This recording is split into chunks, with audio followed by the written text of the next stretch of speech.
guys, and welcome to Abstracase, where ideas take shape, thoughts find depth, and every conversation explores the art of thinking beyond the obvious. And today I have my special guest.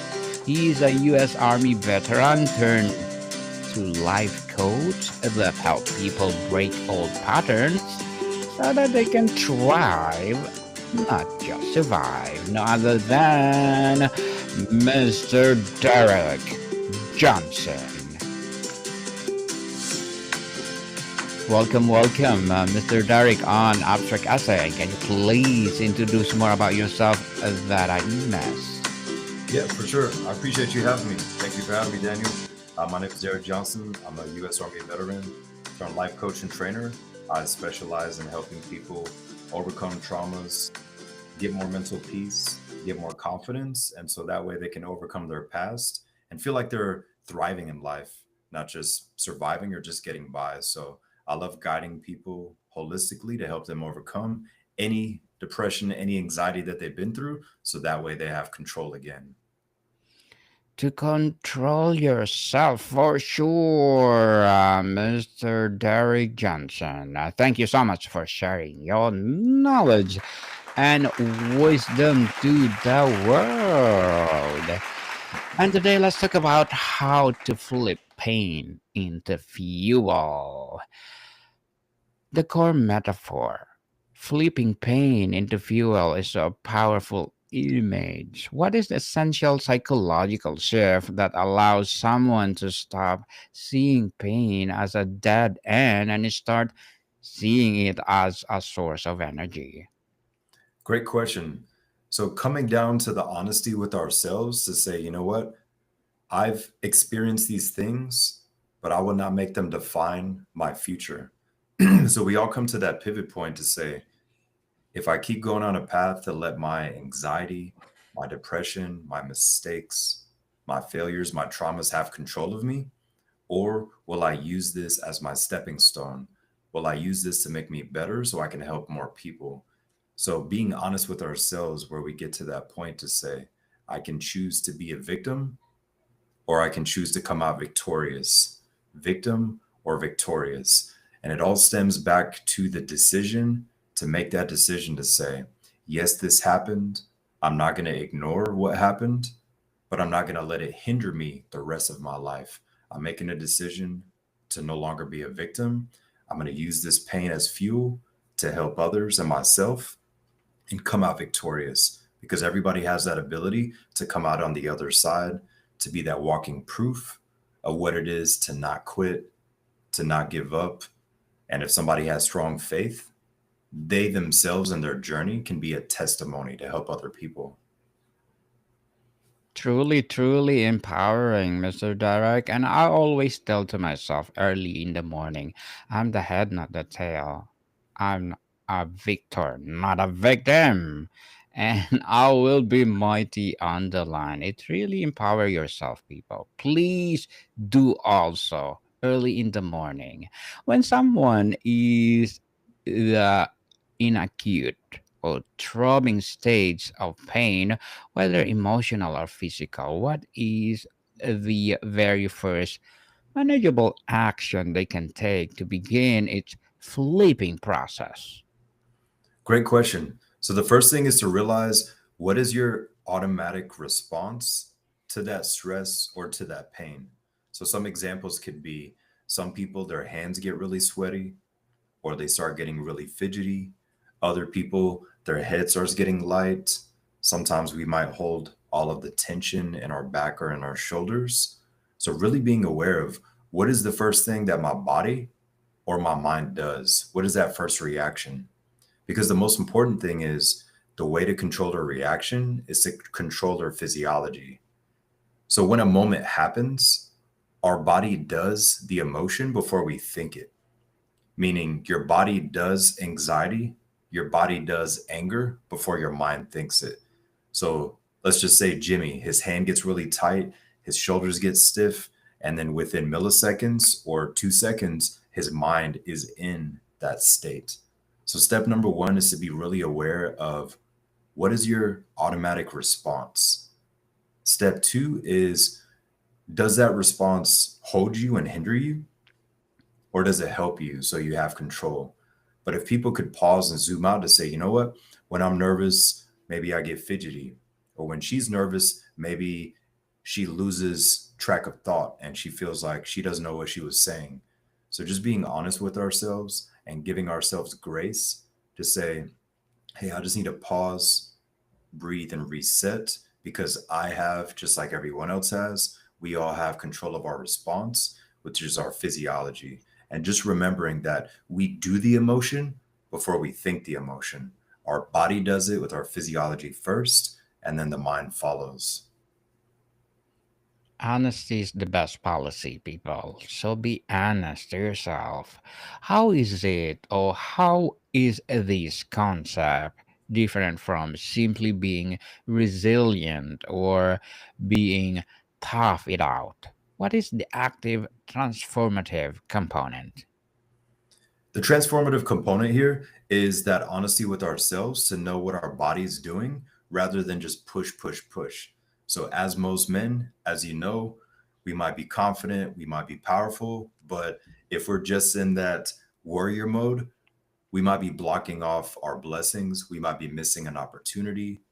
We might be closed off in our love life or with family and friends. So, knowing how's my language, my body language, and those sub communications. Because sometimes when we're in that lone wolf warrior mode, or that I'm going to attack my goals, we might just be pushing people away because we seem unapproachable. So just assessing the scenario to say, do I need to wear this hat all the time? Or is it time for me to bring it down some so that way we can be social and then we can turn off quote unquote soldier mode or kill mode to attack the goals as needed? So having the ability to know what state are we in and what hat are we wearing, so that way we don't get stuck in one, especially if somebody's in a relationship. If somebody's in business mode all day, they need to have the ability to come back down so they can have dinner with the family, dinner with the kids, or just be with their people that love them and that they love. So that way they're not just like, hey, not right now, not right now. I'm thinking about goals, I'm thinking about business. So that self awareness and that power to be able to choose when to turn it on or off. What are the specific mental techniques or questions we can use to reframe a painful experience? For example, instead of, why did this happen to me? Or what question should we asking instead? Great question. What is this teaching me? And how can I use this to my advantage? What is this teaching me? And how can I use this to my advantage? So sometimes we might be experiencing the same thing in different ways. So if it's financial, maybe he needs to say, you know what? I need to speak to an expert about finances so he or she can teach me how to control this better. Because sometimes we hit that moment where we don't know exactly what to do. And it's better to go to an expert or to study online, take a course, but just that honesty. So that way we don't have that pattern and that loop where it's always the emotion, it's always the same struggle. So that way we don't feel like we don't have control and we think that's just who we are. So going back to what you said earlier, it's just that honesty with ourselves and then not being afraid to reach out for help, to find those resources or those people. Because if we think that we can do everything by ourselves, we're eventually going to hit a wall or hit a ceiling. So building that team and not being afraid to open up and speaking to somebody that can speed up the gap from where we are to where we want to go.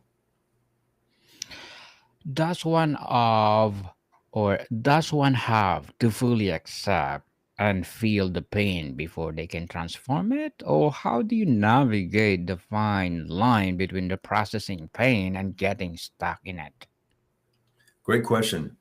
Allowing yourself to feel it, number one, so that way we know that we're not masking it, we're not suppressing it, we're not trying to overshadow it with social, with vices. For some people it's food, others it might be alcohol, some it might be sleeping. They have a very comfortable bed and the way to tap out, they might sleep too much. But knowing I need to allow myself to feel the feels and release the emotions. So I highly recommend that, especially men, we allow ourselves to cry sometimes. I'd rather somebody cry for 2 or 3 minutes, let it out, than to grab the alcohol or to hold that anger in or to let that tension build up. And then their coworkers, their team, their family, and friends feel that energy. And sometimes that question, what's wrong, can trigger an emotion and then they explode, they implode. So allowing yourself to have some you time. So, what I do with a lot of my clients is we have a 10-minute window where we give ourselves 10 minutes to release whatever we need to release.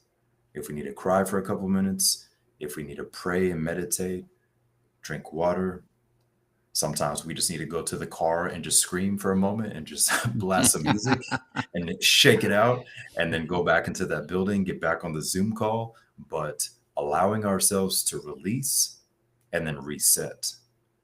Because a lot of the times people, they suppress, not right now. I don't need to do this right now. And then they mask it. Later on, he's drinking. Later on, she's watching 6 episodes of her favorite show to not think about the emotion. So, allowing ourselves to feel it, release it, and then reset.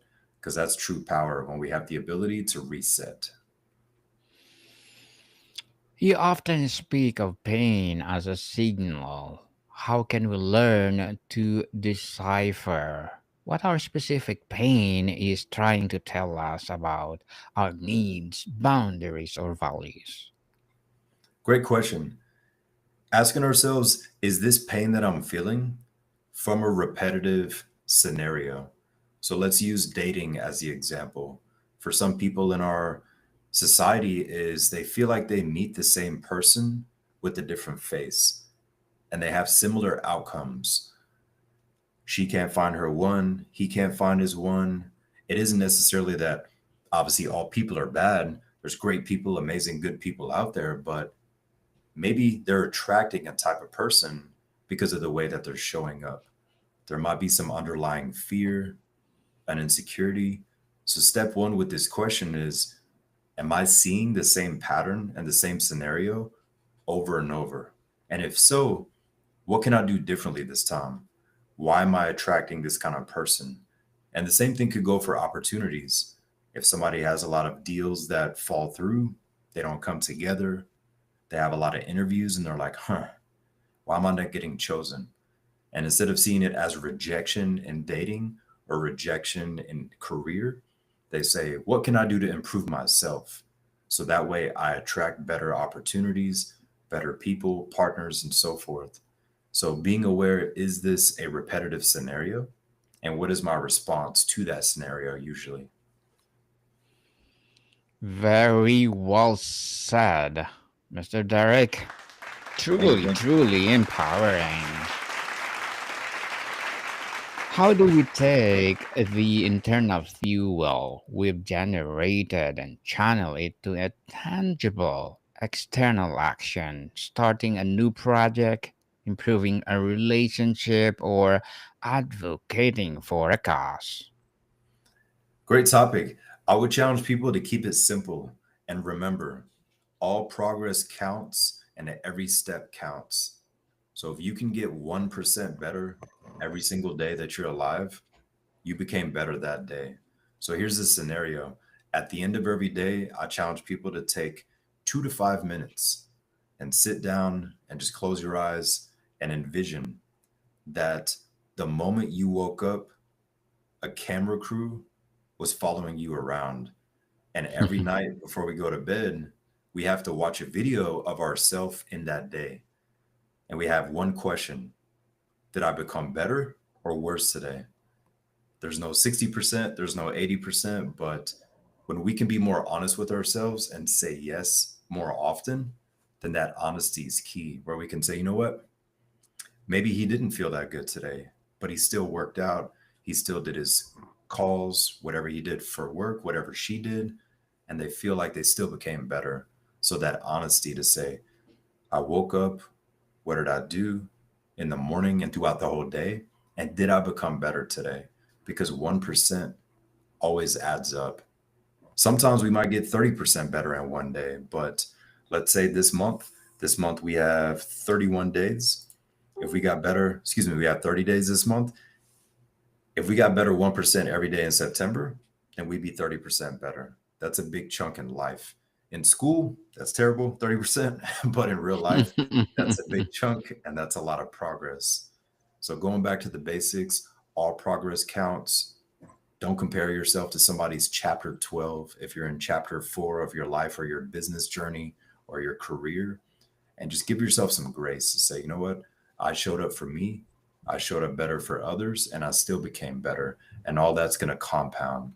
So stack those wins, count all your small wins because it's all going to add up. Yes, people, baby steps, people.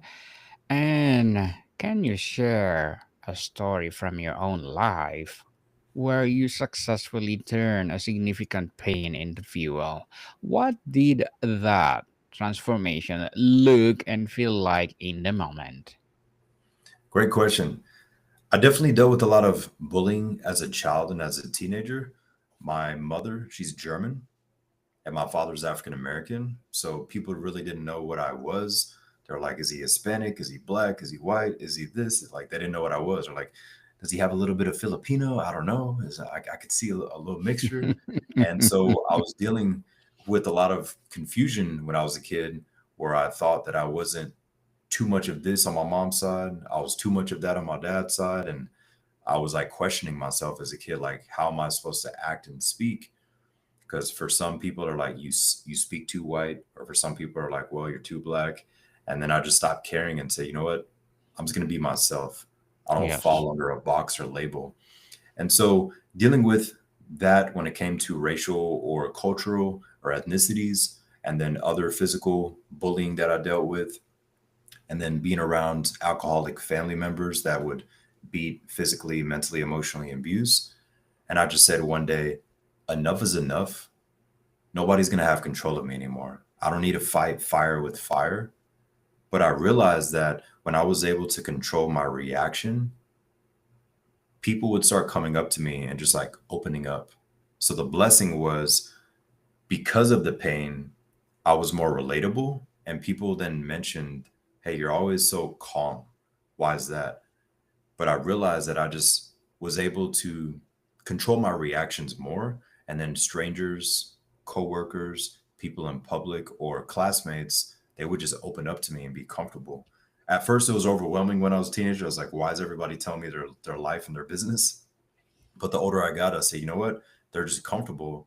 And I think that this is a gift from the pain. So I just want to remind the listeners that something that you're currently good at, and most of your life you've been good at it, I guarantee you it came from a certain pain, from a certain trauma. So if people come up to you for something, the way you make them feel is a gift from something dark you've been through. Maybe your family never really cared to listen to you, and now you're a really good listener. You listen to understand people, you're present, when maybe as a kid you thought nobody was really listening and cared. So, my challenge to people is make others feel like they're heard and understood, because we all have an inner child, and our inner child wants two things: we want to be heard, we want to be understood. So, whatever happened, you have a gift, you have a light, no matter how much darkness you went through. And just use that gift in a positive way to help others in whatever way they choose. Mr. Derek, is flipping pain a dramatic one time event or is it more a daily muscle that we can strengthen? It's definitely a daily muscle. Some days it does feel easy, other days it could 100% feel like a burden, but acknowledging ourselves of how far we've come. So if we see age as just a cycle in life and journey, and see age as a mentality, we can say, you know what? My inner child will be proud of my teenager. My inner teenager will be proud of current me. And my current me is excited to become better for my future me. And sometimes we can just perspective hop to say, you know what? Let me not beat myself up for the present pain, the present stress. Let me be proud of myself for how far I've come. Because a lot of the people, they were this close to quitting, this close to giving up, losing their faith, throwing in the towel, but they didn't. They're still here, they're still alive, they're still blessed. And because you woke up today, that's a gift, that's a blessing. So giving ourselves some grace. Sometimes we got to pat ourselves on the back to say, wow, I've been through a lot of stuff, and be proud of ourselves of how strong we are and just stay excited about it. So that way, our current situation, current stress and anxiety doesn't make us see ourselves different. We have to remind ourselves, okay, yes, this might suck right now, but I've come really far and I've been through worse. So being proud of ourselves, you can overcome this too. Be proud for yourself, people. Be proud of yourself. Deeper implications. How does your concept relate to the psychological idea of post traumatic growth? What are the key factors that determine whether someone is crushed by trauma or grows from it? Great question. So, knowing that somebody is growing from trauma, one example could be, are they able to speak about things that they've been through without getting emotional? That is a huge sign how much somebody has grown. And I don't mean that they're ignoring their emotions or anything, but they realize that after the conversation, after the meeting, the podcast, after they spoke on camera, whatever they did, and they're like, huh, that was the first time I spoke about that topic without being emotional or without feeling like they're just drained physically, mentally, and emotionally. So that's a huge sign and a reminder to people, is just to make sure that you don't make healing part of your identity and part of your personality. So nowadays it's really common for people to say, I'm on my healing journey. I'm healing.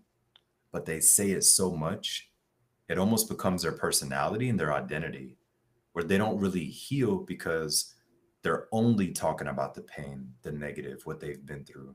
We're not trying to ignore it, but we want to say, okay, yes, this happened, but I have the power to overcome it and keep my faith. So that way they see it on the other side. And it's way better on the other side, because then life is way more fun and they realize no mistake, no failure, no person has control of them anymore. So just reminding people, what you've been through, that's temporary, but you can choose. Will I allow this to hinder me, or will I allow this to make me stronger and better? So then we can help other people, because then it's fulfillment. If someone in our audience is holding onto a specific pain right now, what is a simple writing or reflection exercise they can do today to begin the process? For sure. So the number one thing I recommend is that they grab a sheet of paper, and at the top they write the word eliminate, eliminate.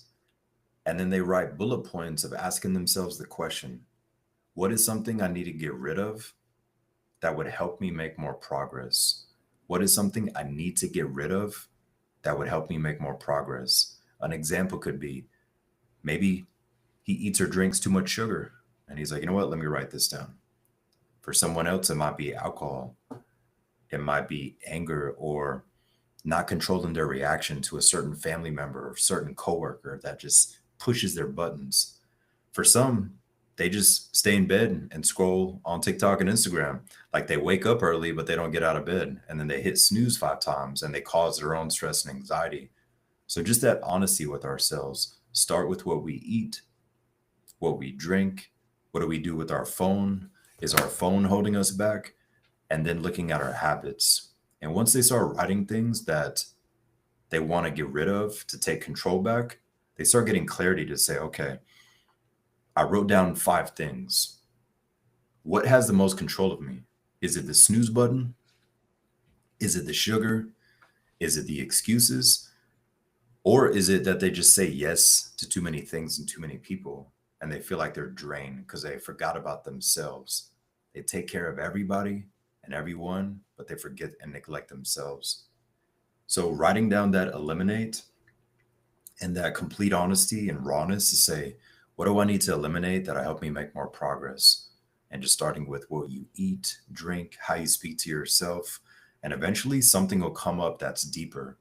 And I'm not saying it all just goes away, but at least we have clarity on what it is and then prioritize the order of what holds the most weight with where you are and then start with that one main thing because we're not trying to attack everything at once.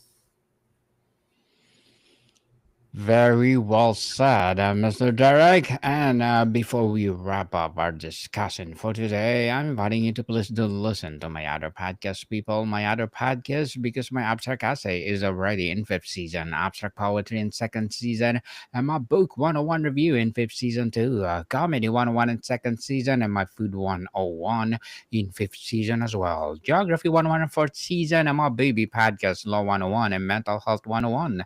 Love Letters in third season, and Movie 101 Review and Music 101 and fourth season, and Science 101 and Sex 101 and its first season. Please listen to them wherever you listen your podcast. So, Mr. Derek, when we truly master this skill, what becomes possible for our lives that was not possible before? What is the ultimate freedom it grants to us? The ultimate freedom is realizing that what you've been through no longer has control of you. And you didn't necessarily change yourself, you got more reconnected with who you always were because everything you need is already within you. It's always been there. We just have to peel back the layers of limiting beliefs, fears, trauma, and everything that people placed on us, preconceived notions, bullying, all of that. Yes, it happened. But once you peel back the layers, you get reconnected with yourself.